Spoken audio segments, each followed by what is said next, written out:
Pemerintah daerah Kabupaten Purwakarta melalui Dinas Pangan dan Pertanian Kabupaten Purwakarta gelar pasar tani di halaman kantor Dispangtan pada Jumat pagi. Kegiatan ini merupakan upaya pemerintah dalam memperlihatkan sekaligus menjual seluruh produk pertanian hasil para petani Purwakarta. Menjelang Hari Raya Idul Fitri mengakibatkan tingginya permintaan pangan dan pertanian di Kabupaten Purwakarta. Lalu bagaimana persediaan kebutuhan pangan dan sayuran di Kabupaten Purwakarta saat ini?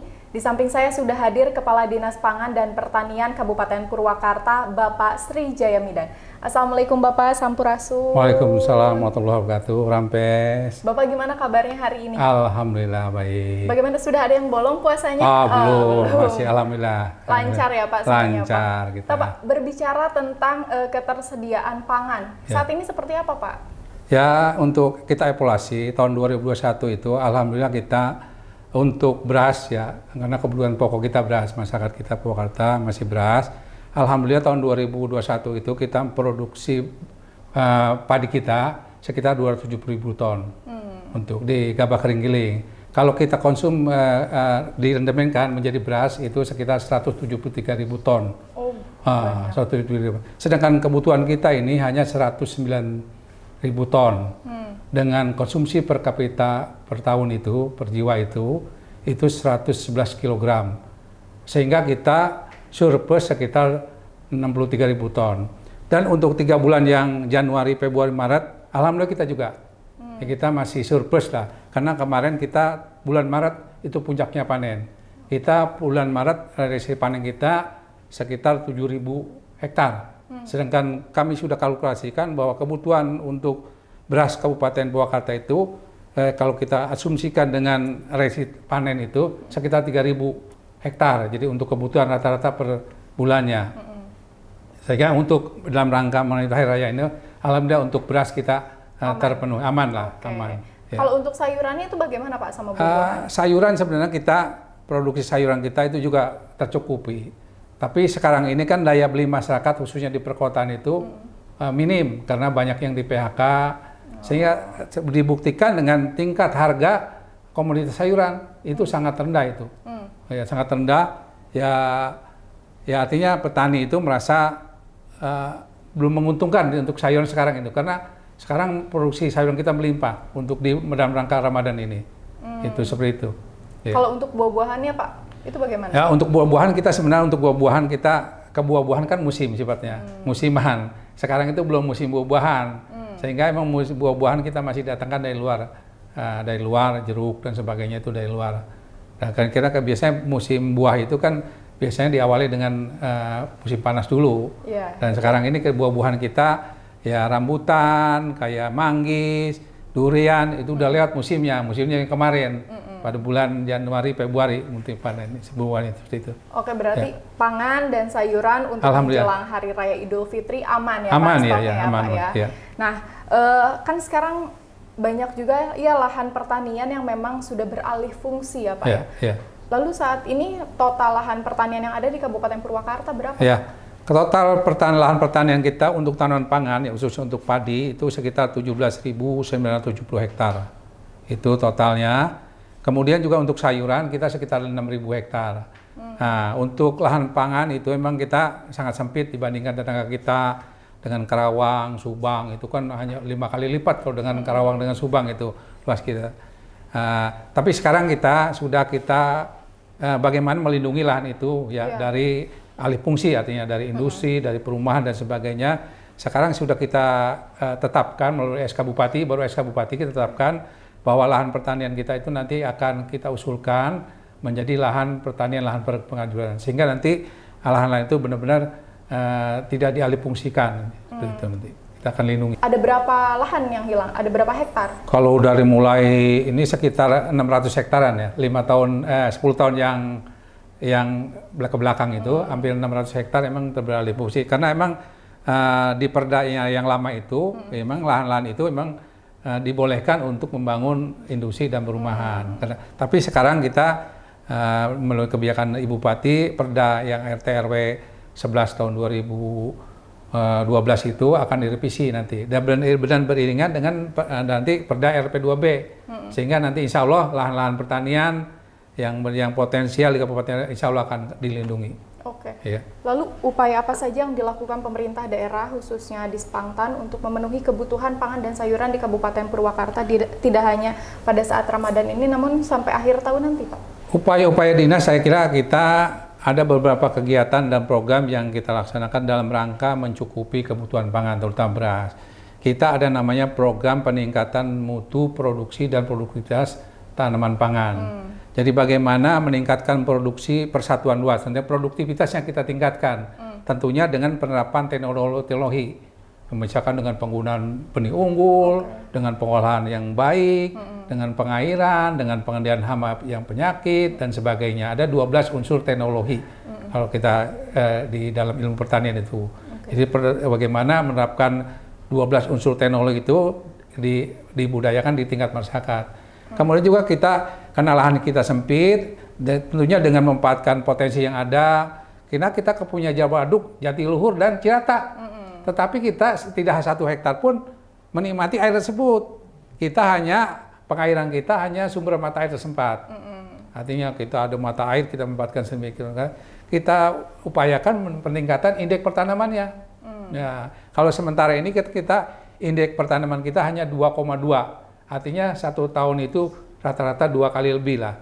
Nah, tapi ke depan kita tingkatkan menjadi 3, sehingga luas panen kita akan bertambah nantinya tentunya. Tentunya dengan peningkatan indeks pertanaman ya yang pada daerah-daerah yang atas itu, yang sumber airnya ada, yang biasanya petani kan sudah 3 kali. Tapi kita siasati, kita todong menjadi 4 kali. Tentunya dengan penerapan teknologi. Salah satunya mungkin dengan penggunaan benih yang super genja.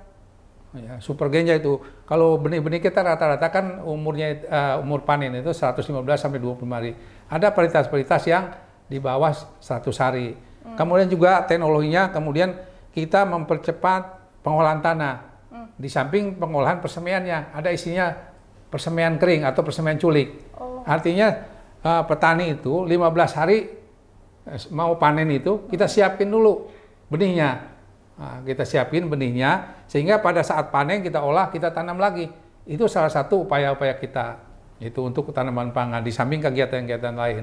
Kemudian untuk yang buah-buahan kita lakukan, artinya di samping bimbingan teknologi, sekarang kita kembangkan kawasan-kawasan pada daerah atas itu untuk sayuran. Kita adanya kawasan, ada kampung buah untuk buah-buahan ya, ada kampung cabai, ada kampung durian, ada kampung bawang, juga kita kembangkan bawang ini. Bawang mungkin aneh sekarang Purwakarta. Sekarang karena memang baru ya Pak? Ya baru. Kalau selama ini kita kan bawang itu di Tegal, di Brebes, Cirebon. Sekarang kita kembangkan, alhamdulillah produksinya ya tidak jauh beda dengan ini. Kita kembangkan terus.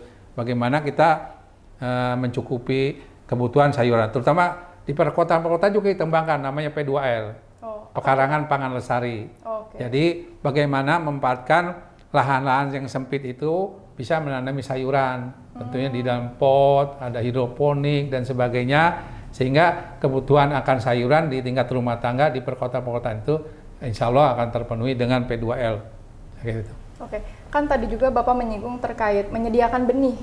Itu gratis untuk petani atau bagaimana Pak? Ya, kalau benih itu memang kita usulkan ke Kementerian Pertanian, itu gratis. Jadi saya dalam hal ini ke pemirsa khususnya petani yang ada di kabupaten, setiap bantuan benih kami tidak ada pungutan-pungutan sama sekali. Itu kami jamin. Ya, artinya gratis, langsung petani nerima. Nah, tapi berdasarkan aturan bisa ngambil di dinas karena kita juga kan nerimanya barang, Bu. Bukan nerima uang atau sebagainya. Untuk benih-benih kita alhamdulillah gratis. Termasuk sesuaikan dengan anggaran di kementerian. Nah, untuk sayuran kita benihnya gratis, pupuknya gratis, dan sampai ke lokasi. Itu kita jamin dalam rangka mendorong bagaimana pemberdayaan petani bisa meningkatkan produksi-produksi sayuran. Untuk padi juga kita insya Allah nanti kita dorong bantuan benih. Untuk tahun 2021 kita sampai 10.000 hektar. Artinya kalau 25 kilo per hektar sekitar 250 ton petani Purwakarta itu menerima bantuan benih padi secara cuma-cuma. Tentunya itu dalam rangka peningkatan produktivitas kita. Ya, karena benih itu kan awal dari sumber kehidupan. Dengan benih yang baik, tentunya dengan hasilnya juga baik. Termasuk Eneng nanti mungkin harus milih cowok yang ganteng untuk menghasilkan keturunan yang baik ganteng juga. Iya, di samping yang turunan yang beragamanya, ya di samping bukan ganteng aja, bukan ganteng artinya raut wajahnya, Bener. tapi ganteng Akhlak juga, juga ya, akhlaknya Pak, ya? juga Oke. gitu. Aduh, sekira. diaminkan ya. Oke Pak, tadi berbicara tentang bawang yang memang baru juga di Purwakarta ya, Pak ya. Ya. Bawang merah itu udah mulai panen, udah pernah panen? Sudah. Sudah. Kemarin untuk tahun 2001 kebetulan kita ada 30 hektar dari Kementerian Pertanian, itu kita lakukan ubinan, itu produksinya hampir 11 ton kita lakukan panen itu. Itu di daerah Bojong, kita tersebar 3 desa itu, ada Bojong Barat, Bojong Timur. Oh, itu. banyak ya Pak ya? Iya. Oke. Iya. Lalu Pak, saat ini produk apa saja sih Pak yang akan nih persiapan untuk ekspor di Ya. tahun ini? Kita itu memang Purwakarta itu kita kan unggulan kita manggis. Ya manggis kita itu jadi paritas unggul nasional untuk manggis itu kan cuma ada 2. Ada paritas Wanayasa dengan Kali Kesing. Dan kita salah satunya paritas Wanayasa itu paritas unggulan kita ekspor. Nah, itu memang setiap tahun kita lakukan ekspor. Itu ada 3 perusahaan besar yang eksportirnya itu ada PT Ardana Manggis Sejahtera atau Agro Berlian Nusantara, ada PT Bintang Kiat Kemuliaan. Itu yang melakukan ekspor langsung ke negara tujuan sekarang itu. Jadi kita ada beberapa packing house kita betulnya. Jadi sekarang itu kan rantainya kita langsung artinya. Kalau dulu kan yang namanya ekspor itu harus ke Tanjung Priok dulu. Yeah. Sekarang dipermudah administrasinya termasuk ininya syarat-syaratnya langsung nanti dari pengawas dari Bea Cukai Tanjung Priok itu nanti datang ke sana packing house-nya. Jadi nanti langsung dari Purwakarta itu langsung ke negara tujuan, baik itu melalui laut maupun udara, kargo, ya itu langsung. Jadi alhamdulillah kita di dalam rangka Gretek itu program pemerintah pusat itu Kementerian Pertanian dan di Januari itu kita ada program Gretek atau gerakan 3 kali ekspor. Jadi itu jadi menyambut, jadi komoditas ekspor itu jadi kementerian langsung ngejemput lah. Ya kita unggulan kita manggis. Alhamdulillah memang kemarin itu kita produktivitas kita emang agak menurun. Karena 2 tahun ini adanya iklim basah. Iya. Jadi yang seharusnya itu musimnya musim kemarau, tidak hujan, jadi sekarang aja kan hujan. Sehingga tidak keluar bunga, yang keluar itu pucuk. Jadi memang produksi kita, kalau rata-rata kita kan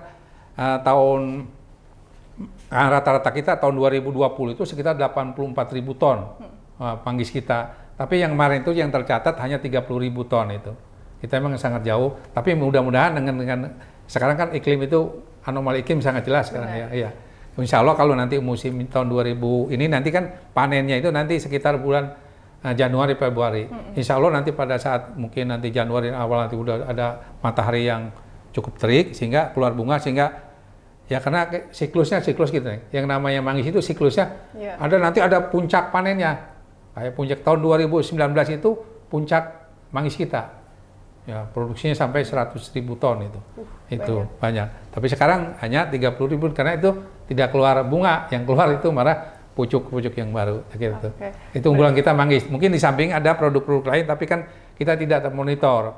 Kayak mungkin ada cengkeh bisa juga diekspor, ada juga pala, ada juga ya komoditas sayuran rempah-rempah gitu ya. Yang itu tapi kita kan tidak termonitor tuh mungkin ya pengumpulnya di Bandung atau di Jakarta itu tidak termonitor. Tapi yang termonitor itu kita manggis kita. Oke. Gitu. Pak, dengan banyaknya jumlah produksi yang kita miliki dari segi pangan, sayuran, buah-buahan, tentunya juga banyak sekali petani di Kabupaten Purwakarta. Ya. Nah, baik pemirsa, setelah yang satu ini saya akan membahasnya.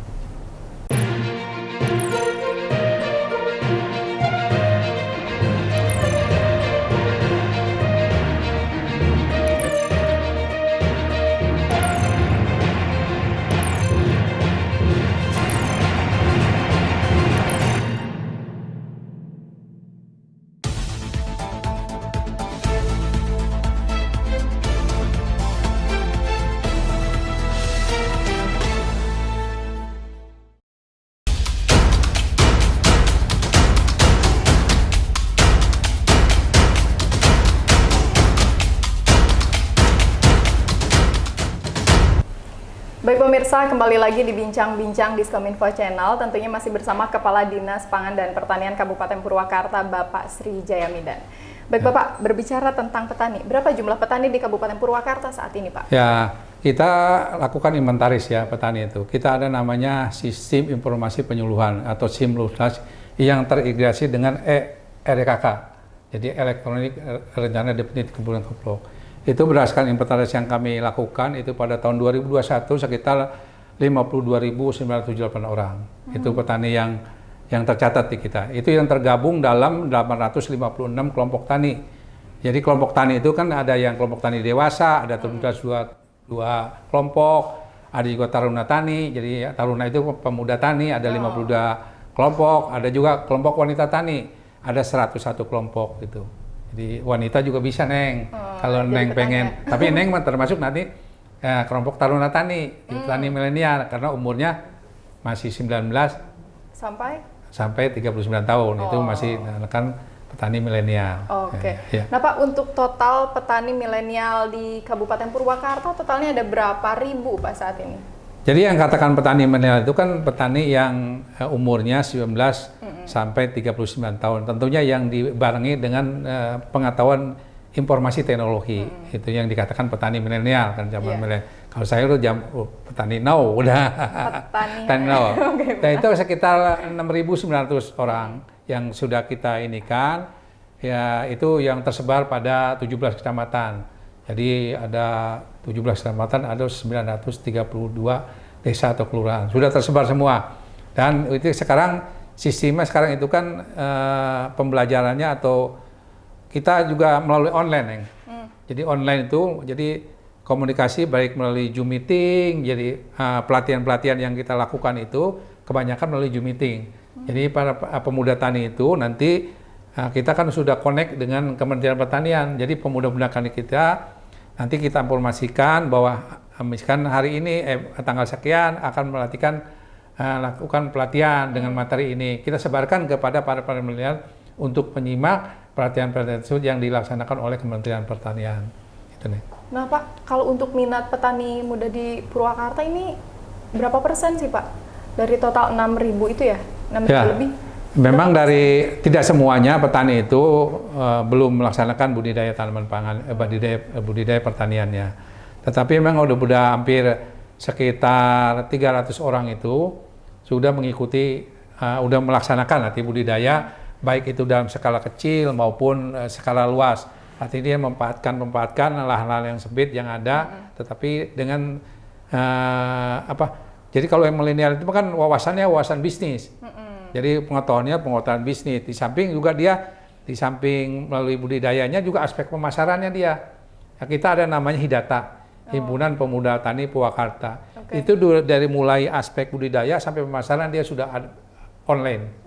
Nah itu komoditas-komoditas seperti hortikultura, sayuran dan sebagainya. Juga ada kopi, ada teh dan sebagainya. Udah dilaksanakan melalui online gitu. Udah itu. Dan juga teknologinya saya tambahkan, teknologi udah mulai ke smart farming. Artinya kita ada beberapa pemuda tani yang sudah melaksanakan misalkan tanam melon ya, lalu melalui greenhouse. Jadi nyiramnya melalui HP sudah ada. Udah keren ya. Udah enggak lah. Jadi kalau waktunya dia nyiram, dia ada di Jakarta tinggal pencet aja. Artinya sudah ini. Udah walaupun teknologinya teknologi sederhana. Itu ada petani milenial kita dari Babakan Cikau kalau nggak salah tuh udah bisa membuat aplikasi tersebut walaupun secara sederhana. Keren ya Pak. Keren, alhamdulillah ya. Anak muda Purwakarta tuh.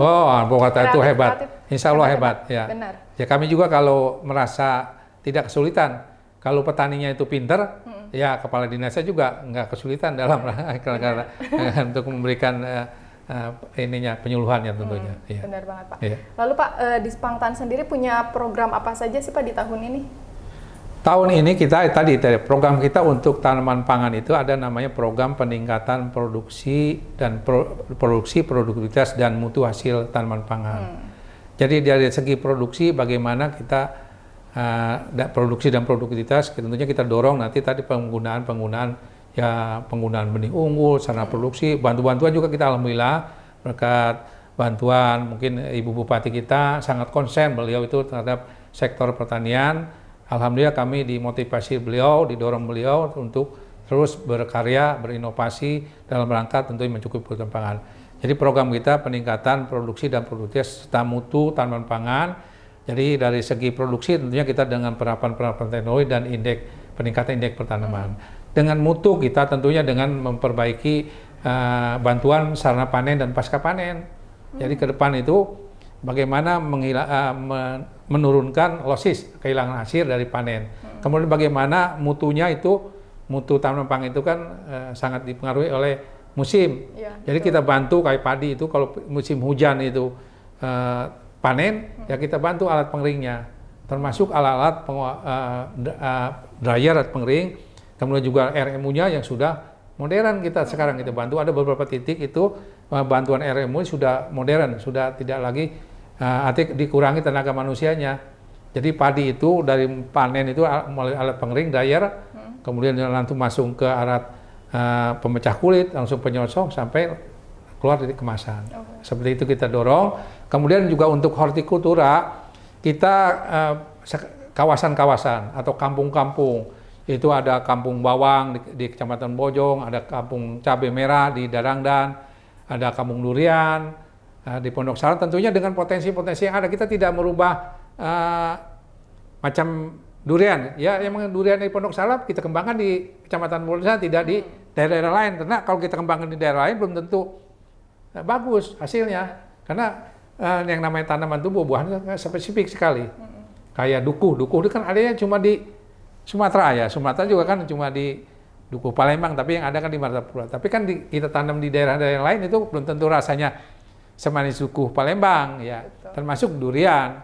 Durian itu nanti kita di daerah Pondok Salam, pada musim durian kan Anda lihat di daerah Tanjung Sari itu kan itu produksi seperti itu. Tapi akan kembang, tapi dengan tentunya dengan sentuhan teknologi, dengan penggunaan varietas-varietas unggul. Kalau yang selama ini kan petani itu hanya durian itu kan tanaman turun-menurun, tanaman yang sudah lama, artinya dari segi rasa, dari segi kualitas dan sebagainya sangat. Tapi kita kembangkan durian-durian yang unggul nasional, kita rubah ya.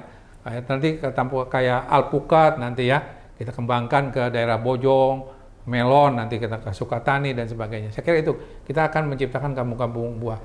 Tentunya dengan tidak merubah potensi atau potensi yang ada di kecamatan tersebut. Tapi kita tingkatkan dari segi mutunya dan jumlahnya juga nanti pun. Oke, bisa jadi nanti ke depannya tiap kecamatan punya satu kampung buah ya Pak ya? Iya, nanti juga di samping nanti kita panen, mungkin nanti di situ juga ada unsur pariwisatanya. Benar. Kayak di Bojong nanti kita kembangkan di daerah, misalkan di daerah Taman Batu itu, nanti kita kembangkan namanya Kampung Alpukat.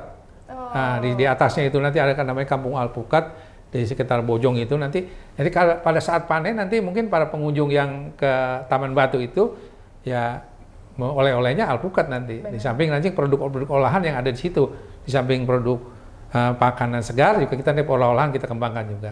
Oke. Gitu.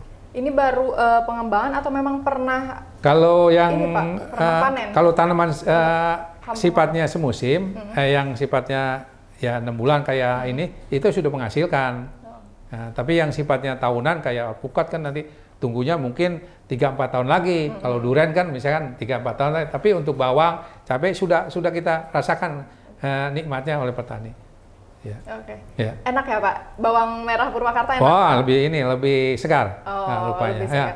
Tapi kalau untuk penjualan sendiri itu masih untuk di Kabupaten Purwakarta? Masih di Kabupaten Purwakarta. Memang ke depan kita berdasarkan arahan Ibu Bupati kita, ke depan itu kita kan bahwa Purwakarta itu kan sebagai destinasi, salah satu destinasi wisata. Ke depan itu nanti untuk bawang kita jajakan di sekitar Wanayasa, mungkin kita pajang gitu ya. Sehingga harganya juga petani itu kan lebih tinggi ya. Kalau sebagai oleh-oleh, biasanya kalau oleh-oleh itu kan harganya lebih mahal ketimbang beli di pasar. Sebagai cindera mata kabupaten ke depan seperti itu, termasuk cabai dan sebagainya kita kembangkan seperti itu melalui metode pasarnya. Di sampingnya sekarang itu kan kita masih petani itu memang sudah ada jaringan di daerah-daerah sentra sayuran itu sudah ada jaringan ke Jakarta kemana. Tapi itu kan tidak termonitor kita. Tapi sudah ada jaringan sebenarnya. Ke depan lebih memaksimalkan dan lebih menguntungkan petani. Nah, memang saya punya program itu untuk tanaman perkebunan daun hortati kita lebih condong kepada bagaimana meningkatkan nilai tambah. Nah, nilai tambahnya. Jadi untuk produk-produk sayuran itu kita arahkan termasuk ya jangan buah segar aja. Kalau bisa ada produk-produk olahan yang bisa ada nilai tambahnya. Kayak ya sayuran kan bisa aja dibuat manisan, kayak tomat dibuat lempok, dibuat dodol, sebagainya. Kita kembangkan seperti itu.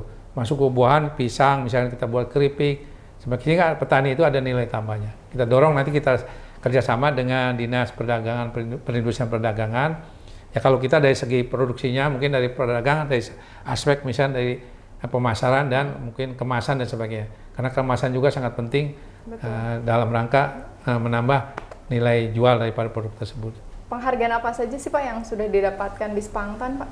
Ya, alhamdulillah kita pada tahun 2020 kita juga artinya sebagai kategori terbaik untuk luas tambah tanah tanam ya, berdasarkan kerangka sambal area. Karena sekarang itu semua catatan itu apa ya, baik produksi tanam dan sebagainya itu bukan kita yang sekarang yang diukur, itu BPS ya.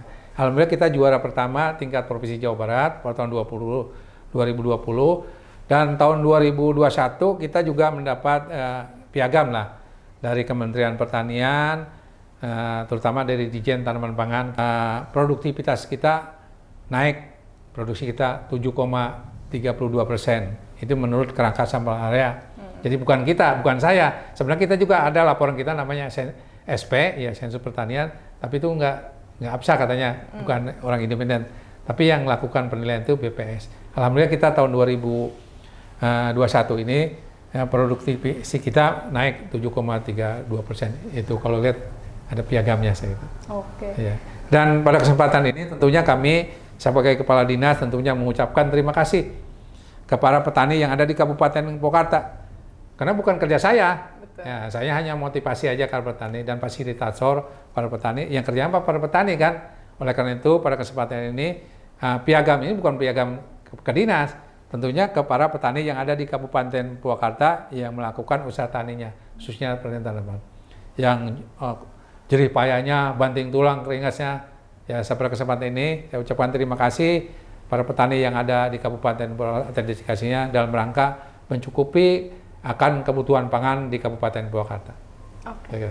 Bapak terima kasih Bapak sudah diskusi nih, ternyata saya banyak tahu di Purwakarta tuh pangan sampai tahun ini aman ya untuk beras khususnya dan sudah surplus juga untuk sayuran, buah-buahan semua aman ya. Aman, walaupun Kabupaten Purwakarta ini terbilang katanya kabupaten terkecil kedua di Jawa Barat, tapi ternyata produktivitas di dalamnya sangat luar biasa. Terima kasih Bapak. Sama-sama ya. Dan terima kasih juga sudah mengizinkan saya bersama tim. Terima kasih atas kedatangannya. Ke kantor ya Bapak ya. Terima kasih. Terima kasih banyak. Ya terima kasih. Mohon maaf bila ada hal yang kurang berkenan. Saya kira yang itulah yang dapat saya sampaikan. Terima kasih atas perhatiannya. Oke. Ya. Baik pemirsa, sekian bincang-bincang saya bersama Kepala Dinas Pangan Pertanian Kabupaten Purwakarta, Bapak Sri Jamidan. Sekian, wassalamualaikum warahmatullahi wabarakatuh. Sampurasun. Sampes.